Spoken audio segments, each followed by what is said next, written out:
guys, welcome back to my channel. My name is Maddie and today I'm going to be giving you an if you like this book, then you'll like this book recommendation. I tried to pair really popular books with books that are either underrated or I feel like not a lot of people have even heard of them or read them. So hopefully in this video you get some recommendations on books that you may not have been aware of. I am also going to be separating it by genre, so I have everything from contemporary, dystopian, fantasy. Hopefully I have a genre that you like to read. If you like Anne and the French Kiss by Stephanie Perkins, I think you will like One Pair of Summer by Denise Grover Swank. These books are both set in Paris following teenage girls who do not want to be there. In Anna and the French Kiss, her parents are forcing her to attend a boarding school in Paris and she does not want to leave her life in America behind. She doesn't want to leave her best friend and her potential boyfriend behind to go to boarding school in Paris. She does not want to move to a different country, but her parents are forcing her to do so because they think that she needs the cultural exposure. And then in One Pair of Summer, we follow a teenage girl whose parents are divorced and her father actually lives in Paris and he just got remarried, so she now has a new stepmother and a stepsister.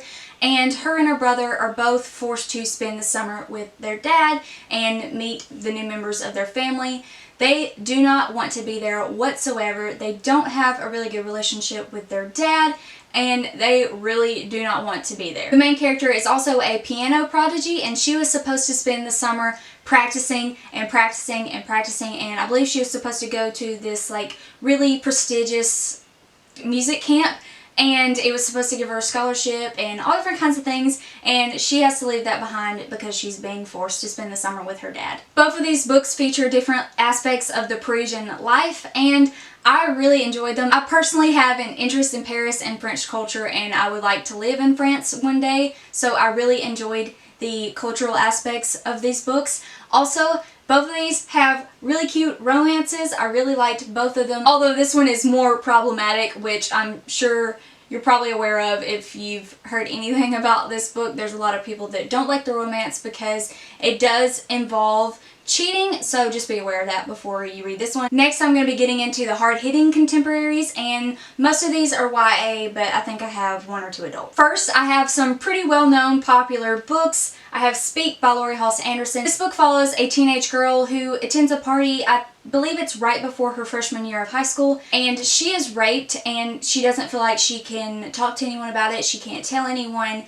and she just holds it in and doesn't really acknowledge it. She tries to forget that it happens, and of course that backfires because you know, when you bury your emotions they tend to bubble up and explode. She does develop PTSD and it really does affect her entire life. Her grades start slipping at school, she pulls away from her friends, she becomes the loner that doesn't speak to anyone, and it's a very drastic change from how she was before, but no one takes into consideration why she may have changed. No one goes to check on her, no one asks her if she's doing okay. They just all shun her because when she was raped at the party she ended up calling the police and the police busted this party and now everyone in the high school hates her. And the main character's best friend doesn't even consider why she did what she did, why she called the police and busted the party. She just ostracizes her. While the main character does go through a lot and she does have PTSD, I personally felt like the representation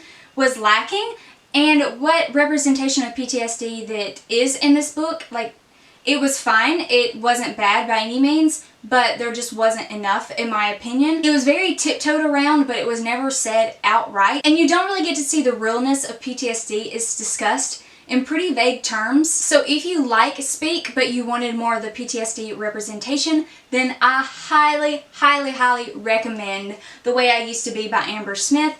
I read this book a few months ago and I absolutely love it. It's one of my favorite, if not my favorite, hard-hitting contemporary of all time now. I love it so much. This is about a teenage girl who is raped by her brother's best friend, and this is someone who has stayed at her house all the time and has kind of become family, and no one would expect that he would do something like this to her. And because of that, because he's so popular, because he's so well loved in her family and in the community, she doesn't feel like she can actually talk about what happened. She doesn't feel like she can tell anyone because she doesn't think anyone would believe her, which unfortunately is very realistic. And just like Speak, this book also follows the main character throughout high school and her recovery process, but to me this book just had so much more depth and the representation was more realistic. And I will say, high trigger warnings for rape and PTSD. It actually shows the rape scene in this book, and it is very graphic, so just be aware of that before going into it. The author does not shy away from reality, which is another reason why I love this book so much. If you like Speak, then this book should blow you out of the water. And for another hard-hitting contemporary recommendation, if you like Room by Emma Donoghue, I think you might like Stronger Than You Know by Jolene Perry. This book is very well known, and it actually has a movie adaptation, so I'm sure most of you have heard of this book. This follows a woman and her little boy as she raises him inside a 12 by 12 room, and he knows nothing of the outside world beyond what he sees on TV and what his mom has told him. I'm not going to say more because I don't want to spoil it for you, but you can pretty much guess why they're in a 12 by 12 room. Again, trigger warnings for rape and abuse. This is a very hard-hitting book. Also, trigger warnings for PTSD and suicide. If you like Room, I feel like Stronger Than You Know is more of a YA version of it. I'm 99% sure that you have not heard of this book unless you've been watching my channel for a year now. I do have a review for this book, but it was back when I didn't know what I was doing at all. I didn't know how to make videos or review books or anything that had anything to do with BookTube. I was just figuring out as I went, so just keep that in mind if you decide to watch the review video. This book follows a teenage girl who has grown up with her mother in poverty, and she has pretty much always been confined to their house. She isn't allowed to leave the house except to go get the mail and then come right back. Like, people in their neighborhood don't even know that she even lives there because she's not allowed to go outside. She has been through various types of abuse. She has to eat food whenever her mother is out of the house or when her mother is asleep, and she has to clean up the crumbs. She can't leave any evidence that she even ate or else she'll get in trouble. She has been beaten and burned throughout her whole life, and her mother has gone through several different boyfriends, all who rape her. So definitely trigger warnings for rape and abuse. This book actually follows the main character once she is rescued from that terrible situation and she goes to live with her aunt and uncle. Pretty much for the first time, she is being introduced into society and she's able to go to school and able to make friends. But because of her abuse, because of her history, she is scared of being around people, particularly men. She is scared to really talk to people. She's scared of coming out of her room, you know, like she has to almost completely recondition her brain. This book is a survival and recovery story. It deals a lot with PTSD and panic attacks and anxiety. Obviously, someone who has been through that much trauma and that much abuse is going to have a hard time entering into society and beginning a normal life. I didn't think the plot was necessarily that gripping, but as far as the representation and just her story of recovery, it is a fantastic book. It's a fantastic insight into what the recovery process looks like when someone goes through something like this. If you like I Was Here by Gail Forman, I think you will like The Things I'm Saying Without You by Peter Bognani. This book follows a girl whose best friend committed suicide in her freshman year of college, and it was a complete surprise to her. She had no idea that anything was going on. The main character doesn't necessarily believe that her best friend committed suicide because there were no signs for her. And she goes on a journey, literally a road trip across the US, to figure out what happened to her best friend because she does not think that her best friend would have actually committed suicide. She meets a friend along the way and together they investigate what happened. Things I'm Saying Without You is also very similar. It follows a girl whose long distance boyfriend commits suicide and she had no idea that anything was going on. She's completely shocked about his death and there were no signs. She is very confused about his death and she's trying to figure out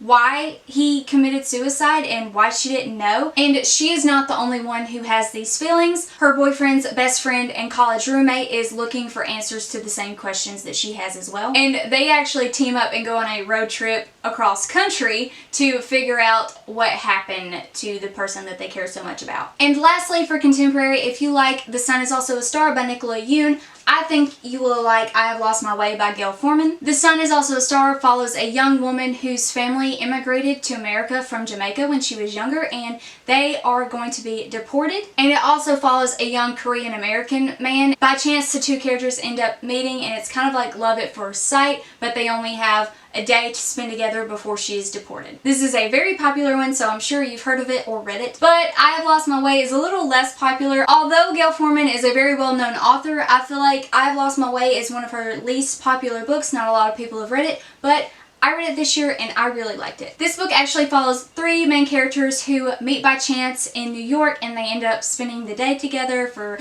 various reasons, and they grow connected to each other and they become friends and they start forming relationships with each other, and to only happen in one day. It's actually a really beautiful story. One of the main characters is female, and she is actually African, I believe. She may be mixed, she may be part African, but her family immigrated from Africa. I'm not quite remembering the details on that, but there's POC representation. And she is actually an up-and-coming music star. She's not quite famous yet, but she is becoming more well-known and gaining traction in her fan base. In this book, she is supposed to be recording a new album. However, she has actually lost her voice, and she's trying to keep that a secret from the press until her voice gets better. But she does not know if she'll ever be able to sing again. The next main character is a young man who is kind of mysterious. You don't know why he's in New York, and you don't know what's going on in his life. It's very much kept secret, and he doesn't really talk about himself. But I can tell you that he is struggling with some mental health issues, so be aware of that when you go into it. And the third main character is a young Indian American man who is actually gay, but he keeps it secret because he doesn't want his family to find out. They are very religious, and he knows that they would not approve of him. However, things get complicated when they are trying to arrange a marriage for him, and he would have to move to India and marry someone that he doesn't know. And this is obviously a struggle for him because he wants to please his family, but he also wants to remain true to himself. There's a lot packed into this book. Alright, because this video is getting so long already and I've only talked about contemporary books, I think I'm going to separate this and make a separate video for dystopian and fantasy, because my computer won't even upload a video this long, much less one double or triple this length. So we're going to end it here. Stay tuned for part 2. Alright, so those are my contemporary recommendations for if you like this, then you'll like this. Obviously, it goes both ways. If you liked the really popular book, you may like the lesser known book.